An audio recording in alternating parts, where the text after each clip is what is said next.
Hey everybody, Chief here from the okayest MTG content creator, and I just wanted to talk a little bit about Teval, the Balanced Scale, and the Sultai Arisen Pre-con.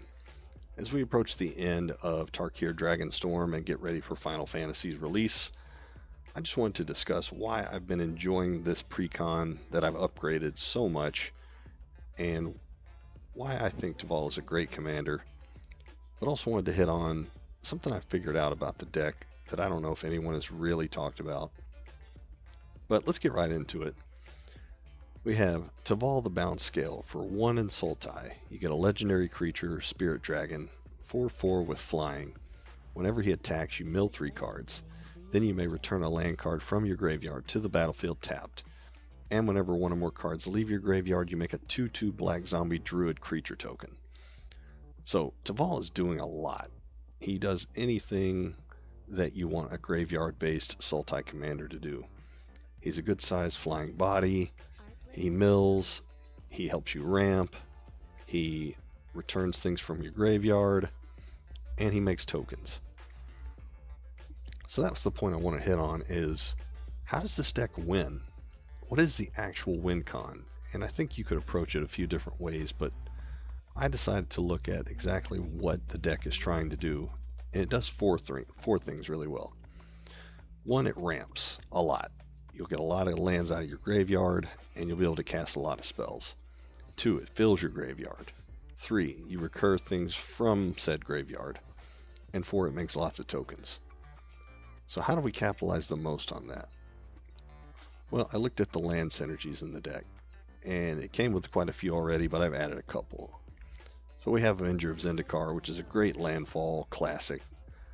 Whenever you have a land enter the battlefield, you put a 1/1 counter on each plant you control, and when that creature enters, you've already made so many 0/1 green plant creature tokens for each plant you control. I also added Bloodghast, as it's a consistent way to recur something out of the graveyard. Whenever a land enters, you return it from your graveyard to the battlefield. Pretty simple. And then Obnixilis the Fallen, who came with the pre-con.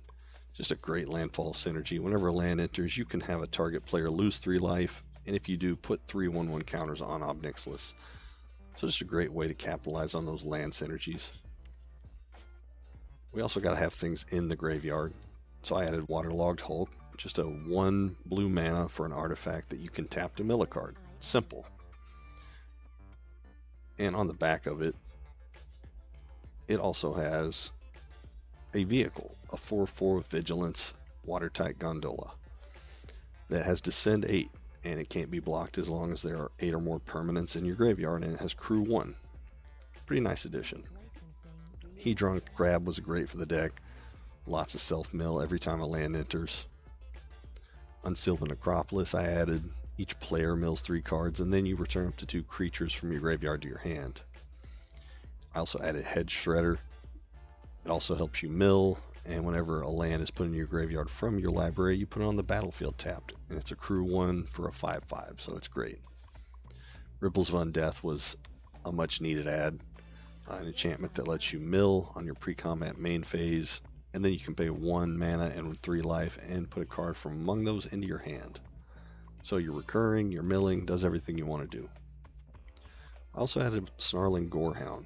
It's a 1/1 with Menace, but the real benefit here is whenever another creature with power 2 or less enters your battlefield, you surveil 1. So great card selection, great way to fill the graveyard. We also got Sidisi Brood Tyrant, which basically does almost everything your commander does. Whenever it enters, you mill 3 cards or attacks. And whenever 1 or more creatures are put into your graveyard from your library, you make a 2/2 Black Zombie creature token.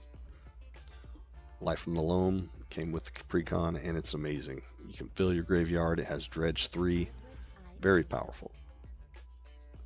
Titan's Nest, an enchantment that says on your upkeep, look at the top card of your library, and you can put that card into your graveyard. And you can exile a card from your graveyard to add a colorless mana. Spend it only on color spells without X in the mana cost. Finally, Wonder is a great creature that you want in the graveyard because it gives all your creatures flying as long as you control an island. So I have plenty of ways to get stuff into the graveyard. So what do we do with all that? We want to recur it, right? So we got a 1-drop Gravecrawler, probably one of the most famous graveyard combo pieces in the game. You may cast it from your graveyard as long as you control a zombie, and thanks to Teval, we'll be controlling lots of zombies. We also got Keru Goldkeeper, which is so perfect for the deck. Whenever one or more cards leave your graveyard during your turn, make a treasure token. And it has a renew mechanic. Once it's in the graveyard, you can exile it, put counters on a creature, but really we want it for all those treasures. Raminav Excavator was great in the deck. Play lands from your graveyard. 6 is an amazing addition to the deck. Gives all non-land permanent cards in your graveyard retrace, and then when it attacks you mill 3 cards, and you can put a land from among them into your hand. And it's a 2/4 with reach, so it's a decent sized body. Reanimate, a 1-drop, put a target creature card from your graveyard onto the battlefield, lose life equal to its mana value. Just a great card. Regrowth was great in the deck to recur any card from your graveyard to your hand. Glacierwood Siege, it does anything you want it to do. You can have it help you mill, or you can play lands from your graveyard. Also got Oversold Cemetery. So at the beginning of your upkeep, if you have 4 or more creature cards in your graveyard, you may return a creature from your graveyard to your hand. Fungal Fortitude was one I added. It's a nice flash enchantment aura that you can put on a creature, give it +2/+0, and when it dies, you return it to the battlefield tapped under your control. We also got Emergency Weld. You can return a target artifact or creature from your graveyard to your hand and make a 1/1 colorless artifact creature token. We also got Eternal Witness, just to help you recur any card from your graveyard to your hand when it enters. Aurora Procession, another one that you return a target card from your graveyard to your hand. I wanted to keep the recursion as wide as I could to get anything out of the graveyard. And Living Death is pretty much a win con. Each player exiles all creature cards from their graveyard, then sacrifices all creatures they control, and then puts all cards they exile from their graveyard onto the battlefield. And we're going to have the most stuff in our graveyard. So we looked at the land synergies, we looked at the self-mill and the recursion, and finally we're going to look at the token payoffs. Lost Monarch of Ifnir is great. It gives all your zombies a flick 3, and we're going to be making a lot of 2/2 zombie creature tokens. And at the beginning of your second main phase, if a player was dealt combat damage by a zombie this turn, mill 3 cards, and then you can return a creature card from your graveyard to your hand. So it does everything you want to do, basically. We also got Seton Krosnan Protector. Tap an untapped druid you control to add green to your mana pool. And we're making a lot of zombie druids, so it's perfect. Scarab God is great. At the beginning of your upkeep, each opponent loses X life, and you scry X, where X is the number of zombies you control. So it's just hitting our opponents for a lot of life loss, and we're getting a lot of card selection. And it's got another ability. You can tap 2 blue and a black to exile another target creature card from a graveyard, any graveyard, and make a token that's a copy of it. That's a 4/4 black zombie. And when it dies, you just return it to your hand.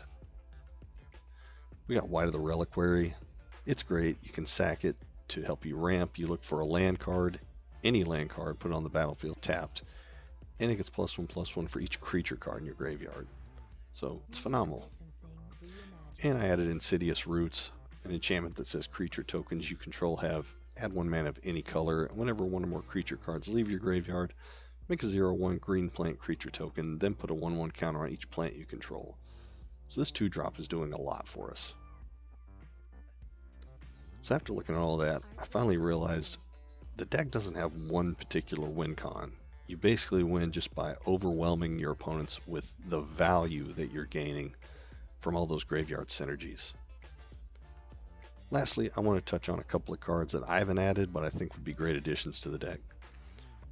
Reach the Multiverse could be phenomenal in the deck. Each player mills 10, and for each player, choose a creature or planeswalker in that player's graveyard, and put them on the battlefield under your control. It's phenomenal. Also, Mesmeric Orb. This one's going to draw a lot of heat, but it is very synergistic with the deck. Whenever any permanent becomes untapped, that permanent's controller mills a card. And we want to mill cards. But I didn't add it just because I'm thinking how much heat this is going to draw and make me a target. But it could be very good in the deck. And that's pretty much it. I'm really enjoying playing Teval. I'm really enjoying the Graveyard synergies and everything you can do with it. So if you haven't sought out this pre-con yet, you might look at it or wait for the prices to go down, but it's a phenomenal buy. And that's it. Hope you enjoyed the video. And if so, please comment, like, and subscribe. Have a good one.